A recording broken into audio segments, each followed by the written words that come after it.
반갑습니다. 물리학 레벨 3 2단원 전자기학의 네 번째 소단원인 전기회로입니다. 이번 시간은 그중 두 번째 차시로 교류회로에 대해 공부해 보도록 하겠습니다. 먼저 저항체 레지스터부터 살펴보겠습니다. 레지스터의 저항은 전류가 흐르는 방향으로의 단면적과 비저항을 적분해서 계산할 수 있었죠. 그래서 단면적이 A고 길이가 L인 이상적인 레지스터의 저항은 이렇게 쓸 수 있었습니다. 여러 개의 레지스터에 대한 합성 저항은 직렬 연결인 경우에는 각 저항을 합산하면 되고, 병렬 연결인 경우에는 각 저항의 역수를 합산해서 다시 역수를 취하면 되죠.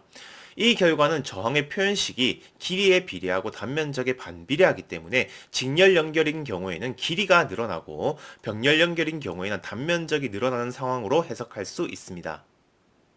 이 레지스터에 흐르는 전류 I가 시간에 따라 변하지 않는 상수 I0, 즉 직류, 다이렉트 커런트라면 레지스터에 걸리는 전압은 옴의 법칙에 따라서 I0R이 됩니다. 그리고 레지스터에서 소모되는 전력은 I0 제곱 R이었고요.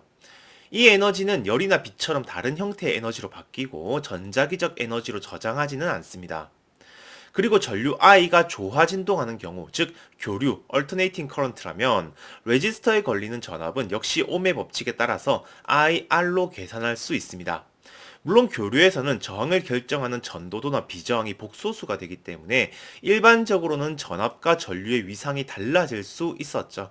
그렇지만 우리는 충분히 느리게 변하는 전류를 여기서도 계속 가정할 거기 때문에 저항은 실수로 근사되고 전류와 전압의 위상은 같다고 볼 수 있습니다. 저항의 교류 전류가 흐르면 소모되는 전력은 전압과 전류의 실수 부분만 곱해야 하기 때문에 평균 소모 전력은 최대값의 절반이 됩니다. 이 결과는 레벨 2에서도 확인했었죠. 레벨 3에서는 위상을 복소수로 나타내고 있기 때문에 교류에서의 전력 계산을 수식으로 표현하면 이렇게 됩니다. 전압과 전류의 실수부의 곱은 포인팅 벡터 계산에서와 비슷하게 이렇게 변형할 수 있고요. 이건 다시 옴의 법칙의 저항 부분인 리액턴스를 X로 표현할 수 있죠. 여기서 전류 크기 제곱은 바로 I0 제곱으로 썼습니다. 이제 시간에 따른 평균을 계산할 건데요. 제곱이 있는 첫 번째 항의 실수분은 코사인 함수라서 시간에 대한 평균을 내면 제로가 되기 때문에 두 번째 항만 살아남게 됩니다. 레지스터에서는 X의 실수부가 그냥 R이기 때문에 이런 결과를 얻을 수 있는 거죠. 교류 전원에 연결된 레지스터의 전력 소모 과정을 보면 왼쪽이 높은 전위일 때 공간의 전기장은 이런 식으로 형성되고 회로에 흐르는 전류는 이렇게 되죠. 그러면 공간의 자기장은 들어가는 방향이 되기 때문에 포인팅 벡터가 전원 장치에서 저항을 향하게 됩니다. 물론 전류의 방향이 반대가 된다고 해도 전기장과 자기장의 방향이 모두 바뀌기 때문에 포인팅 벡터는 항상 파워 서플라이에서 레지스터를 향하는 방향이 됩니다. 시간에 따라서 그래프로 나타내보면 레지스터에 흐르는 전류가 진폭 I0로 진동하고 있으면 V도 똑같은 위상으로 진동하기 때문에 전력은 한 방향으로만 진동하면서 전달되는 거죠. 그 평균값이 진폭의 절반인 거고요. 이번에는 축전기 캐패시터입니다. 캐패시터의 전기 용량은 두 도체 극판이 가지는 전위 계수를 이용해서 계산할 수 있었죠. 그래서 단면적이 A고 길이가 L인 가장자리 효과가 무시되는 이상적인 캐패시터의 전기 용량은 이렇게 쓸 수 있었습니다. 여러 개의 캐패시터에 대한 합성 저항은 직렬 연결인 경우에는 각 전기 용량의 역수를 합산해서 다시 역수를 취하면 되고, 병렬 연결인 경우에는 각 전기 용량을 합산하면 되죠. 이 결과 역시 전기 용량의 표현식이 단면적에 비례하고 길이에 반비례하기 때문에 직렬 연결인 경우에는 길이가 늘어나고 병렬 연결인 경우에는 단면적이 늘어나는 상황으로 해석할 수 있습니다. 이 캐패시터에 저장된 전하량을 Q라고 하면 연속 방정식에 의해서 Q의 시간 미분이 캐패시터에 흐르는 전류 I가 됩니다. 만약에 이 전류 I가 시간에 따라 변하지 않는 상수가 되려면 전기 용량이 무한하지 않는 이상 전류가 흐르지 않아야 하죠. 축전기에 저장된 전하량도 Q0로 일정하게 유지되어야 하고요. 그러면 캐패시터에 걸리는 전압은 C분의 Q0가 되고 전류가 흐르지 않기 때문에 소모되는 전력은 0이 되죠. 대신에 충전된 전하량은 전기장의 형태로 에너지를 저장하게 됩니다. 그리고 전류 I가 조화 진동한다면 캐패시터에 충전된 전하량이 전류에 비해서 90도 느리게 진동하기 때문에 캐패시터에 걸리는 전압은 전류에 비해서 90도 느리게 진동하게 됩니다. 그리고 옴의 법칙 형태와 비교해보면 이 항이 저항 역할을 하기 때문에 우리는 이 항을 용량 반응 저항 (Capacitive Reactance라 부를 수 있었습니다. 캐패시터는 리액턴스가 순허수기 때문에 평균 전력 소모량도 0이 되는 거죠. 교류 전원에 연결된 캐패시터의 전력 소모 과정을 보면 왼쪽이 높은 전위일 때 공간의 전기장은 이런 식으로 형성되는데요. 이때 회로에 흐르는 전류는 충전의 방향일 수도 있지만 방전의 방향일 수도 있습니다. 이건 캐패시터에 흐르는 전류가 캐패시터에 걸리는 전압에 비해서 90도 빠르기 때문에 전압이 왼쪽이 높은 시간 동안 전류가 흐르는 방향은 왼쪽과 오른쪽이 딱 절반씩 차지하게 되는 거죠. 따라서 캐패시터에서 소모되는 전력은 이렇게 진동하게 되는데요. 왼쪽 전위가 높은 반주기 동안에도 공간에 형성되는 자기장이 서로 반대가 되기 때문에 충전 중에는 파워 서플라이로부터 에너지를 공급받고 방전 중에는 파워 서플라이에게 에너지를 다시 주게 됩니다. 그리고 충전되거나 방전되는 에너지는 전력의 4분의 1주기만 적분해서 전기장의 형태로 저장되는 에너지라는 것도 계산할 수 있죠. 마지막으로 유도기, 인덕터를 살펴보겠습니다. 인덕터의 유도계수는 도선의 방향 벡터를 내적해서 계산할 수 있었죠. 그래서 단면적이 A이고 길이가 L인 가장자리 효과가 무시되는 이상적인 인덕터의 유도계수는 이렇게 쓸 수 있었습니다. 여러 개의 인덕터에 대한 합성 유도계수는 직렬 연결인 경우에는 각 유도계수를 합산하면 되고 병렬 연결인 경우에는 각 유도계수의 역수를 합산해서 다시 역수를 취하면 되죠. 이 결과는 유도계수의 표현식에 있는 단면적과 길이를 이용해서 직관적으로 얻을 수 있는 결과는 아닙니다. 일단 길이는 비례하는 건 맞는데 단면적의 위치가 분모가 아니죠. 이건 유도기의 특성상 단면적의 합으로 유도계수를 합성할 수가 없어서 그렇습니다. 그러니까 단면적을 나눠서 두 개의 인덕터를 만들면 전류 분포가 달라지기 때문에 같은 유도계수를 가지지 않는 거죠. 이 인덕터에 흐르는 전류를 I라고 하면 인덕터에 생기는 유도기 전력은 I의 시간 미분에 비례합니다. 따라서 전류가 변하지 않는 직류 회로에서는 인덕터에 걸리는 전압이 0이 되죠. 그러면 소자에 걸리는 전압이 0이기 때문에 소모되는 전력도 0이 되고요. 대신에 인덕터에 흐르는 일정한 전류는 자기장의 형태로 에너지를 저장하게 됩니다. 그리고 전류 I가 조화 진동한다면 인덕터에 걸리는 전압이 전류에 비해서 90도 빠르게 진동하게 되죠. 마찬가지로 옴의 법칙 형태와 비교해보면 이 항이 저항 역할을 하기 때문에 우리는 이 항을 유도 반응 저항 (인덕티브 리액턴스라 불렀습니다. 인덕터 역시 리액턴스가 순허수기 때문에 평균 전력 소모량도 0이 되죠. 교류 전원에 연결된 인덕터의 전력 소모 과정을 보겠습니다. 인덕터가 감겨있는 방향에 따라서 전류가 이렇게 위쪽에서 나와서 아래쪽으로 들어간다고 해보겠습니다. 이때 공간의 자기장은 내부에서는 오른쪽, 외부에서는 왼쪽으로 형성되는데요. 이때 전류가 증가하고 있다면 이 자기장의 세기가 커지기 때문에 패러데이 법칙에 의해서 공간의 전기장은 이렇게 형성됩니다. 반대로 전류가 감소하고 있다면 이 자기장의 세기가 줄어들기 때문에 패러데이 법칙에 의해서 공간의 전기장은 이렇게 형성되죠. 이건 인덕터에 흐르는 전압이 인덕터에 흐르는 전류에 비해서 90도 빠르기 때문에 전류가 한 방향으로 흐르는 반주기의 시간 동안 전압이 걸리는 방향이 딱 절반씩 차지하게 되는 거죠. 따라서 인덕터에서 소모되는 전력은 이렇게 진동하게 되는데요. 한 방향으로 전류가 흐르는 반주기 동안에도 전류가 증가할 때는 파워 서플라이로부터 에너지를 공급받고 감소할 때는 파워 서플라이에게 에너지를 다시 주게 됩니다. 그리고 전류가 증가하거나 줄어들 때의 에너지는 여기서도 전력의 4분의 1주기만 적분해서 자기장의 형태로 저장되는 에너지라는 것도 계산할 수 있죠.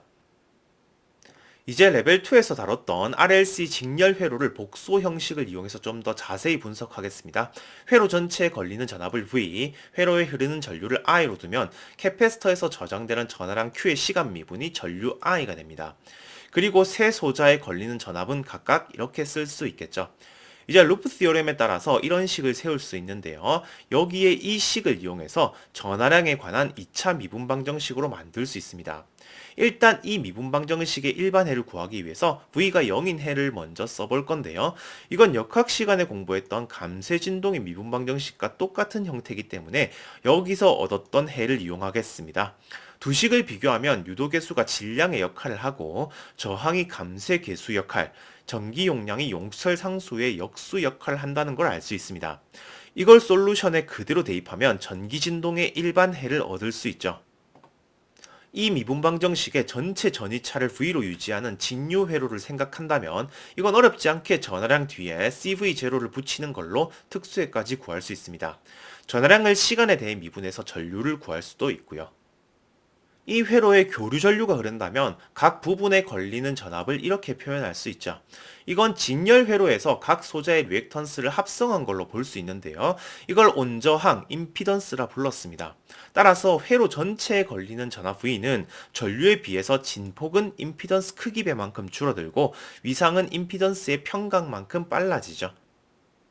이 임피던스의 크기를 최소화하려면 교류의 진동수가 루트 LC분의 1이 되면 되죠.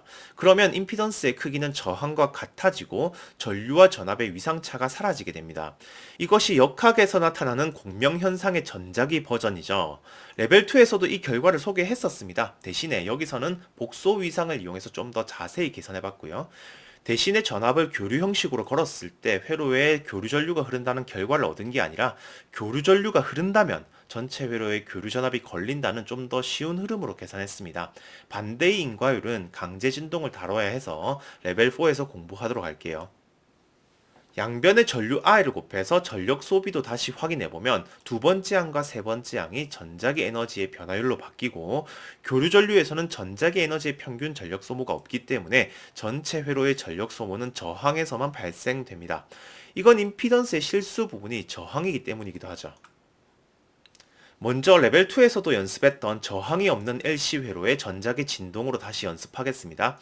유도기의 유도 개수는 L, 축전기의 전기 용량은 C, 초기의 축전기에 저장된 전하량은 라지 Q인 상황을 생각할게요. 임의의 시간에 회로에 흐르는 전류를 I라 하고 축전기에 저장된 전하량을 스몰 q로 두면 연속 방정식에 의해서 이런 관계가 성립합니다. 그리고 루프 시어렘에 따라서 이런 관계도 성립하죠. 여기에 이 식을 대입해서 감쇄가 없는 전하량에 대한 2차 미분 방정식을 만들 수 있습니다. 이 미분 방정식의 해는 초기 조건을 포함해서 진폭이 Q인 코사인 함수로 표현할 수 있었고 이걸 시간에 대해 미분하면 전류도 구할 수 있죠. 이 과정을 시간에 대한 그래프로 표현해보면 전하량 Q는 방전되기 시작해서 2파이 루트 LC의 주기로 진동하게 되고 전류 I는 처음 순간에는 방전부터 시작하기 때문에 음의 방향으로 먼저 흐르다가 전하량과 같은 주기로 진동하는 형태가 됩니다. 진동하는 동안 각 소자에 저장된 에너지도 계산해 볼 수 있는데요. 먼저 축전기에 저장된 전기 에너지는 전하량의 제곱이기 때문에 코사인 제곱으로 진동하고 유도기에 저장된 자기 에너지는 전류의 제곱이기 때문에 사인으로 진동하게 됩니다. 두 에너지의 합은 항상 처음에 축전기가 가지고 있던 총 전기 에너지로 일정하게 유지되죠. 각 소자에 저장되는 에너지도 그래프로 그려보면 합이 EC분의 라지 Q의 제곱으로 일정한 진동의 형태로 나타나게 됩니다. 축전기를 기준으로 한 사이클 동안 두 번의 최대 충전 상태가 생기는데요. 이건 반대극판에서 충전된 것도 똑같은 에너지로 계산되기 때문이죠. 여기서 전하량이 감소되는 이 부분은 축전기 입장에서는 방전되는 과정이고 이때 에너지 흐름은 축전기에서 유도기로 향하게 됩니다. 반대로 전하량이 증가하는 이 부분은 축전기 입장에서는 충전되는 과정이고 이때 에너지 흐름은 유도기에서 축전기를 향하게 되죠. 이번에는 조금 복잡하게 연결되어 있는 교류 회로로 연습하겠습니다. 레지스터의 저항은 둘 다 R, 캐패시터의 전기 용량은 C, 인덕터의 유도 개수는 둘 다 L이고 상호 유도는 무시하겠습니다. 일단 회로의 바깥쪽 고리에서 흐르는 전류를 I1, I2, I3로 잡으면 내부 전류는 모두 정해지죠. 그리고 캐패시터의 아래쪽 극판을 전하량 Q로 잡으면 이런 연속 방정식이 만족되고요. 이때 전압 V가 걸렸을 때 키르이호프 법칙을 적용해 보겠습니다. 먼저 왼쪽 위의 회로는 전원에 인덕터와 레지스터가 있는 상황이고 왼쪽 아래의 회로는 전원에 캐패시터와 레지스터가 있는 상황이죠. 그리고 마지막 오른쪽 회로는 RLC만 연결된 상황입니다. 이 식은 직류 회로를 포함해서 V가 어떤 상황이라도 천천히 변화하기만 하면 항상 성립하는 식이 됩니다. 근데 V가 교류 형태라면 인덕터에 걸리는 전압을 인덕티브 리액턴스로 표현이 가능하죠. 캐패시터에 걸리는 전압도 캐패시티브 리액턴스로 바꿀 수 있고요. 이건 회로에 흐르는 전류 역시 교류 전압과 같은 진동수로 진동하는 해로 둘 수 있기 때문이었습니다. 이 세 개의 식을 행렬로 표현하면 이렇게 정리할 수 있죠. 이 형태는 독립적인 회로 수만큼의 성분을 가지는 전압과 전류 벡터를 해당 회로에서 가지는 임피던스로 연결시킨 모습인데요. 이 행렬을 임피던스 매트릭스라 부릅니다. 임피던스 매트릭스의 대각 성분은 처음에 잡았던 독립적인 회로에 대해서 각 독립적인 전류에 대한 임피던스인데요. 정확히 이렇게 분리된 회로의 임피던스죠. 그리고 리액턴스를 공유하는 소자는 1번 회로와 3번 회로에서는 레지스터, 2번 회로와 3번 회로에서는 캐패시터, 1번과 2번 회로는 없기 때문에 각 비대각 성분이 결정되는 거죠. 이 행렬을 풀어서 각 회로에 흐르는 전류를 모두 구할 수 있는데요. 결과 수식은 너무 복잡해서 쓰진 않겠습니다. 특별히 임피던스의 역행렬을 Y로 쓰고 애드미턴스라 부르기도 하는데요. 전기 전도도는 열전도나 유체 흐름이랑 메커니즘이 비슷하지만 유독 전기 전도에서는 저항, 레지스턴스의 개념으로 배웁니다. 그런데 지금까지의 논의를 컨덕턴스, 전도의 개념으로 다시 전개할 수도 있는데요. 이때 사용되는 개념이 바로 애드미턴스죠. 책에 한 줄 쓰여 있어서 소개만 하고 넘어가겠습니다. 마지막으로 유도기에서 예를 들었던 변압기를 교류 회로로서 분석해 보겠습니다. 유도기의 셀프 인덕턴스는 각각 L1, L2고 두 유도기 사이의 뮤추얼 인덕턴스는 M입니다. 그리고 오른쪽 2번 회로의 출력 전압을 측정할 레지스터의 저항을 R로 둘게요. 이제 두 회로에 흐르는 전류를 각각 I1, I2로 두면 각 회로의 루프 시오름을 적용해서 이런 식을 세울 수 있습니다. 여기서 마지막 항이 변압기에 의한 출력 전압이 될 건데요. 변압기의 이상적인 결합, 즉 M을 루트 L1, L2로 쓸 수 있게 되면 입력 전압과 출력 전압의 비가 유도계수의 제곱근 비, 이상적인 솔레노이드라면 가문수의 비가 된다는 걸 다시 한번 확인할 수 있습니다. 이제 입력 전압을 교류 전압으로 두고 유도기에 걸리는 전압을 리액턴스 형식으로 쓰겠습니다. 그리고 행렬 형식으로 쓰면 임피던스 매트릭스를 얻게 되죠. 이 식을 풀어서 전류 I1, I2를 계산할 수 있는데요. 이상적인 결합을 생각한다면 두 회로에 흐르는 전류는 이렇게 쓸 수 있습니다. 유도기는 걸리는 전압에 비해서 전류가 90도 느리지만 이번 회로에 있는 저항의 존재 때문에 위상차가 90도에서 벗어날 수 있음을 보여주죠. 또 1번 회로의 전류에 저항 부분이 생기기 때문에 사실 이상적인 결합을 하고 있는 변압기를 가정해도 전류의 비가 가문수에 비해 꼭 맞지는 않게 됩니다.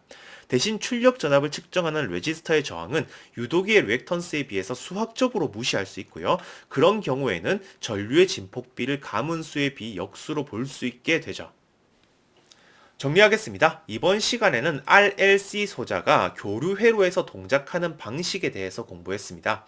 교류 전류 I에 대해서 각 소자에 걸리는 전압의 위상이 달라지는 걸 복소 형식으로 정리했었고 위상인자까지 포함한 각 소자의 리액턴스를 정의했습니다. 그리고 리액턴스의 실수 부분이 평균 전력을 결정했기 때문에 전력 소모는 레지스터에서만 발생했었죠. 세 소자를 직렬로 연결한 회로도 분석했는데요. 복수 형식으로 표현된 리액턴스를 직접 합성해서 임피던스도 정의할 수 있었습니다. 직렬 연결에서는 리액턴스의 단순 합으로 표현되지만 다양한 연결에서는 회로 루프 수에 따라서 행과 열의 수가 결정되는 임피던스 매트릭스로 나타나죠. 이 단원의 전반적인 내용은 레벨 2에서 공부했던 교류 회로에서 크게 벗어나지는 않았고요. 리액턴스와 임피던스 그리고 전력 계산 과정에서 전부 복소수를 사용했다는 것만 달라졌습니다. 수학적으로 좀 더 명확하고 간편해서 복잡한 회로에서도 리액턴스들을 마치 직류에서의 저항처럼 다룰 수 있었죠. 의미도 명확하고요. 오늘은 여기까지 공부하겠습니다. 감사합니다.